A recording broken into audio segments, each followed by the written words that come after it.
turns out I need some ghost candle holders in my life, so today we are making some, and they will hopefully turn out spookily cute, which is very fun to say, especially if you run it all together like it's one word. Spookily cute! I'm using up some Artful Air Dry Clay for my first ghostie and giving it a good old squish to make it more malleable. Squash, poke, smoosh, roll intro! Squishing is always the start of something. As I'm squishing, I'm starting to push the clay into a kind of pear shape, but with the narrower top more rounded and the wider bottom more flat. It's a weird description, but I'm hoping you'll be able to see what I mean on the screen. I'm then pulling it and pushing it into more of a curve with the indent in the centre. In my head, it's a bit like a bucket chair shape with the sides rising up and the middle dipping down. Let me just pause for a sec and show you what's in my head here so you can see what I'm aiming for. I want to make a ghostie that is flying along with a tea light candle on its back. Like someone has just plopped a candle on its ghosty trail and it's going, "Whoa, no, get it off!" Something like that. So I need to make the tail end flat and wide enough to hold the candle safely, but the front head end to be swooping upwards so that the face will be able to be seen.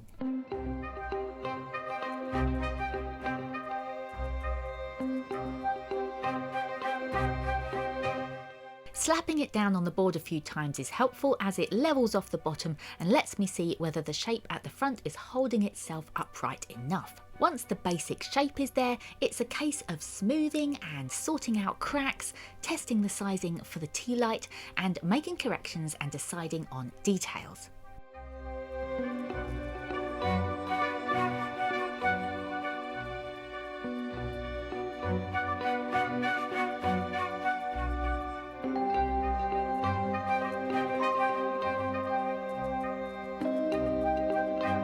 The handy thing about having a tea light in reach is that it acts as a guide for the sizing. By pushing it lightly onto the clay, I can see exactly where I need to widen and flatten the ghost more in order for the candle to sit level. This is worth spending a few extra moments on because nobody wants a wonky candle perch, unless you like a bit of waxy wandering, in which case you do you. The nice thing about making ghosties, especially cute spectrum ones, is that they can be as simple as you like detail-wise. I'm adding some streaky lines onto the clay to give a feeling of the ripples in the ghost. Just to note, I started with a square tool for this but didn't really like the effect, so switched to a round bobble tool later, which worked a lot better. I don't really think they're called bobble tools in official clayland, but in my head they are. I found that streaking the tool along the clay gives a nice indent, and then smoothing over it with my fingers softens it up and makes it more natural.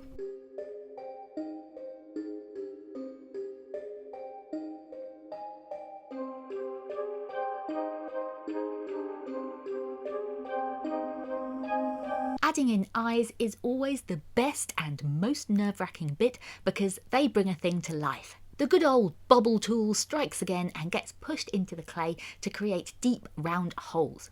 The deeper the holes, the darker the eyes look. So I always start lightly to mark where they're going and then go back in to make them deeper. With the mouth I'm doing the same, but because I want it to seem like it's wooing, I'm dragging the hole downwards a little and to the right.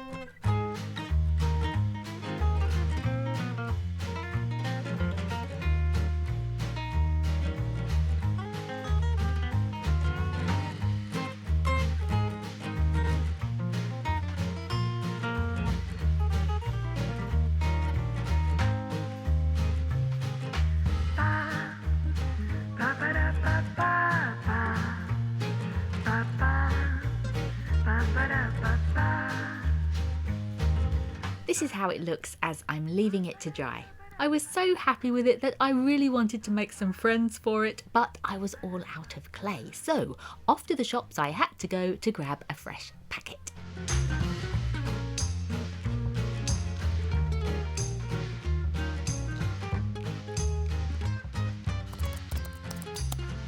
So the rest of the ghosties in this video are made with Das White Air Dry Clay. This is the plan for Ghostie 2. I want to make this ghostie a bit sadder, and I really want to make it twist a bit if I can, like it's spiralling around to see the candle on its back and going, "Oh, no, why?"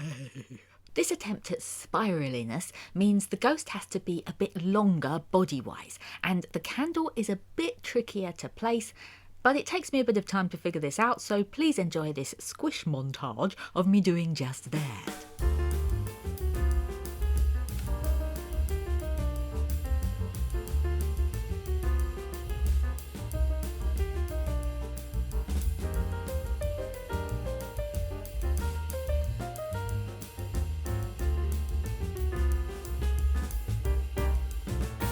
Because I want a more morose expression on this ghost, I'm positioning the mouth lower down and making it a bit droopier, and I push the top side edges of the eye holes in a little.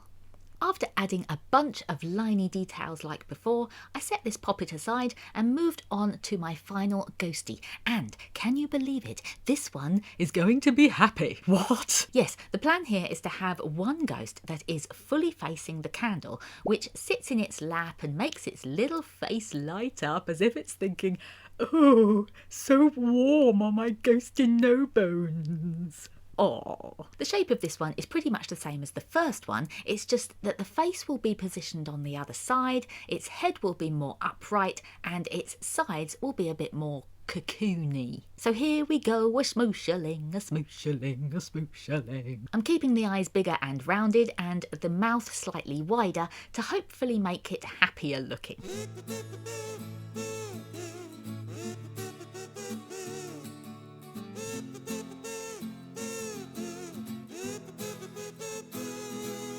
I'm getting a little bit carried away with the liney details on this one, but it is relaxing to do and hard to quit, so oh well.